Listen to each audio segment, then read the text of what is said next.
Il y a 3 semaines, fin décembre 2025, une étude publiée dans Science révèle que les chercheurs utilisant l'IA publient désormais 50% d'articles en plus que leurs collègues. Et pour les scientifiques dont l'anglais n'est pas la langue maternelle, ce chiffre grimpe jusqu'à 90%. Et pendant que vous regardez cette vidéo, ce phénomène s'accélère encore. Nous sommes témoins d'une mutation sans précédent dans l'histoire de la recherche scientifique. Bonjour à tous. Alors la question n'est plus de savoir si l'IA va transformer la science. Elle est déjà en train de le faire et les chiffres sont vertigineux. Vous allez voir ça dans cette vidéo. Mais ce qui m'intéresse aussi aujourd'hui, c'est de vous montrer concrètement ce qui se passe dans les laboratoires de recherche, dans les universités et les gouvernements. Comment est-ce qu'ils réagissent face à tout cela ? Et en fin de vidéo, je vais aussi vous révéler pourquoi malheureusement l'Europe risque de rater complètement ce virage technologique si rien ne change dans les prochains mois. Et là je dis malheureusement pour mes spectateurs qui habitent en Europe, puisque je sais que beaucoup d'entre vous me regardez du Canada ou du continent africain, de Suisse, etc. J'en passe. Vous êtes un peu partout, mais concrètement, ce qui va se passer en Europe va aussi affecter le monde entier, donc je vais vous parler de ça aussi. Au passage, si vous aimez mes vidéos, vous aimerez forcément ma nouvelle chaîne Vision Science. Alors abonnez-vous aux deux. Je propose aussi une newsletter où je vous envoie un résumé clair de l'actu de lundi à vendredi, et pour les analyses en temps réel, rejoignez-moi sur x.com. Tous les liens sont en description. Commençons par ce qui se passe actuellement chez les scientifiques. Une enquête de Frontiers publiée en décembre 2025 révèle que 53% des évaluateurs de publications scientifiques utilisent désormais l'IA dans leur processus de relecture. Chez les jeunes chercheurs, ce taux explose à 87%. Et le plus surprenant, c'est que la majorité d'entre eux le fait sans que les revues scientifiques ne le sachent, parfois même en violation des règles établies. Nous sommes face à une adoption massive, silencieuse et largement non encadrée. Le PDG de Nvidia, Jensen Huang, a récemment déclaré devant les étudiants de l'université de Cambridge que l'IA allait devenir une commodité, comme l'électricité ou l'eau courante. Pareil. Bien, cette phrase mérite qu'on s'y arrête un instant. Vous savez, pendant des décennies, la valeur d'un scientifique qui faisait de la recherche reposait sur sa capacité intellectuelle, sur sa mémoire, sur sa vitesse de raisonnement. Jensen nous a dit que tout cela est en train de devenir accessible à n'importe qui disposant d'une connexion internet et de quelques euros par mois. Les mathématiciens de haut niveau ont déjà compris le message. Le médaillé Fields, Terence Tao, utilise activement l'IA pour ses travaux de recherche. En novembre 2025, il a même publié avec des chercheurs de Google DeepMind un article intitulé Mathematical Exploration and Discovery, dans lequel ils ont testé l'outil AlphaEvolve sur 67 problèmes mathématiques différents. Résultat, l'IA a permis d'améliorer l'état de l'art sur plusieurs d'entre eux. Et Terence Tao va encore plus loin. Il utilise désormais ChatGPT pour traduire des preuves mathématiques complexes en code Lean, un langage de vérification formelle. En d'autres termes, l'homme considéré comme l'un des plus grands génies mathématiques vivants fait équipe avec une machine pour accélérer ses découvertes. Rien de surprenant, n'est-ce pas ? Eh bien, voici où ça devient vraiment intéressant. L'IA ne se contente plus d'aider les humains à écrire des articles, elle commence à faire de la science elle-même.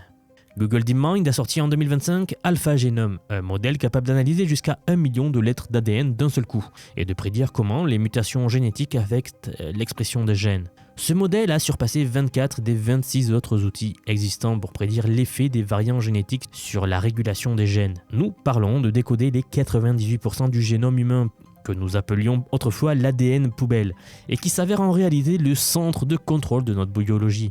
Et les grandes entreprises d'IA l'ont bien compris.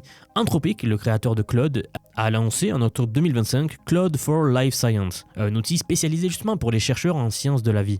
Le géant pharmaceutique Novo Nordisk, qui affirme avoir réduit le temps de documentation de ses études cliniques de plus de 10 semaines à 10 minutes grâce à l'IA. Chez Sanofi par exemple, la majorité des employés utilisent l'IA, ils utilisent Claude quotidiennement. Du côté des universités, OpenAI a créé le consortium NextGen AI, donc avec 15 institutions de recherche mondiales parmi les plus prestigieuses, Harvard, MIT, Oxford, Caltech, etc. L'entreprise injecte 50 millions de dollars en bourse de recherche, en crédit de calcul et accès à ses API. L'objectif est clair, intégrer l'IA au cœur même de la recherche académique et former la prochaine génération de scientifiques à travailler main dans la main avec ces outils IA. Mais ne vous y trompez pas, du côté des startups, l'effervescence est encore plus folle, elle est totale. Lila Science a levé plus de 550 millions de dollars en 2025 pour construire ce qu'ils appellent une super intelligence scientifique. Leur approche, ils veulent des laboratoires autonomes, où robots et algorithmes conduisent des expériences physiques 24 heures sur 24, générant des hypothèses, analysant les résultats et recommençant la boucle. L'humain resterait quand même dans la boucle pour définir les grandes questions, mais la découverte elle-même est déléguée aux machines. Periodics Labs, fondé par d'anciens chercheurs d'OpenAI et de DeepMind, a aussi levé 300 millions de dollars dans le même esprit. Leur premier objectif, c'est de découvrir de nouveaux supraconducteurs. Et Future House, donc un laboratoire à but non lucratif, a développé des agents IA capables d'effectuer des revues de littérature, de planifier des expériences chimiques et d'analyser des données biologiques. Vous vous en doutez, avec tout ça, le gouvernement américain a décidé de ne pas rester spectateur.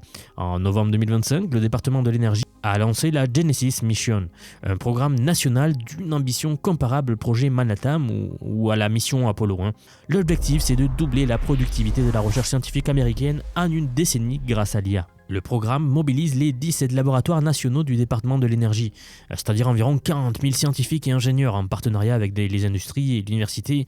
C'est complètement massif. Google, Microsoft, Amazon, Nvidia, OpenAI, Anthropic et d'autres, ils ont tous signé des accords de collaboration. Et 320 millions de dollars ont déjà été alloués, ce n'est que le début. La science va connaître une explosion sans précédent. Ce que la Genesis Mission veut construire d'ailleurs, c'est ce qu'ils appellent une plateforme de découverte intégrée. Les supercalculateurs les plus puissants du monde, les systèmes IA les plus avancés et aussi les futurs ordinateurs quantiques, tous connectés aux instruments scientifiques de la nation. Une fois opérationnelle, cette plateforme-là sera, selon leurs propres termes, la plateforme la plus complexe et la plus puissante jamais construite. Et c'est là que je dois vous parler de l'Europe. Je vous en parlais en introduction. Car pendant que les États-Unis lancent un programme de cette envergure-là, pendant que la Chine investit massivement dans l'IA, l'Europe semble regarder passer le train. Les statistiques de l'enquête Frontières sont révélatrices d'ailleurs. 77% des chercheurs en Chine utilisent l'IA pour la relecture d'articles, contre des taux nettement inférieurs en Europe et en Amérique du Nord. Alors il est vrai que l'adoption varie selon les régions et l'Europe n'est pas en tête du tout. Jensen Huang a raison sur un point fondamental. L'IA n'est pas une technologie où l'on peut attendre de voir venir. Celui qui prend de l'avance dans ce domaine sera pratiquement impossible à rattraper dans 1, 2, voire 3 ans.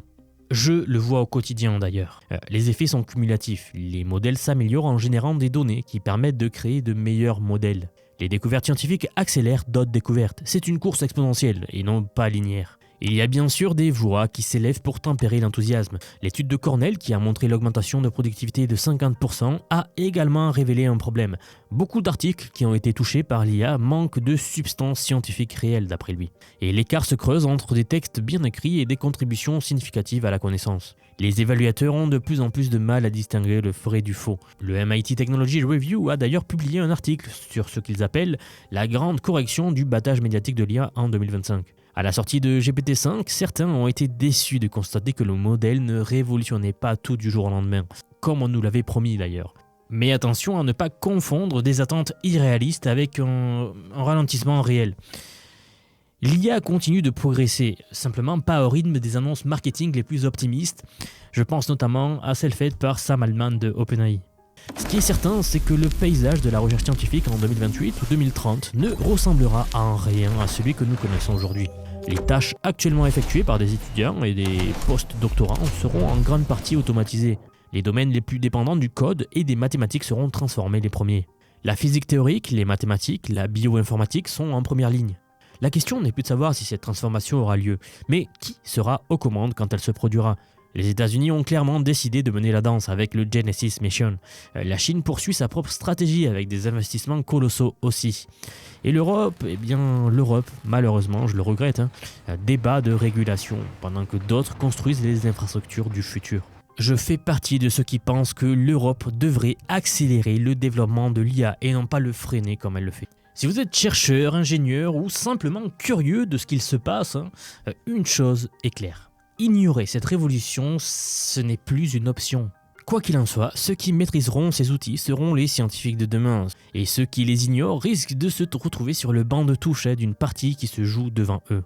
Bien, et c'est là, messieurs, dames, que je dois vous dire que si vous vous demandez comment vous préparer concrètement à cette nouvelle ère, si vous voulez comprendre comment utiliser ces outils d'IA pour votre propre travail ou simplement pour votre vie personnelle ou pour rester à la page, alors j'ai justement quelque chose pour vous. J'aimerais vous dire que depuis quelques mois déjà, j'ai construit un programme d'apprentissage unique. Je vous apprends l'IA sur tous ses aspects. C'est un parcours que j'ai créé et pensé pour vous transmettre tout ce que je sais. Alors non seulement sur les modèles d'IA comme ChatGPT, Gemini de Google, Grok de Elon Musk, Claude, etc. Je vous montre en fait et surtout la manière de les intégrer concrètement dans votre vie, dans votre travail, dans vos projets. Et ce que vous soyez salarié, indépendant, entrepreneur ou même à la retraite. Car oui, nous avons beaucoup de retraités dans la communauté et ils utilisent l'IA au quotidien. J'ai récemment sorti la plus grosse mise à jour à ce jour de la formation. Ça fait un petit moment que j'en parlais, mais ça y est, elle est là, elle est en ligne.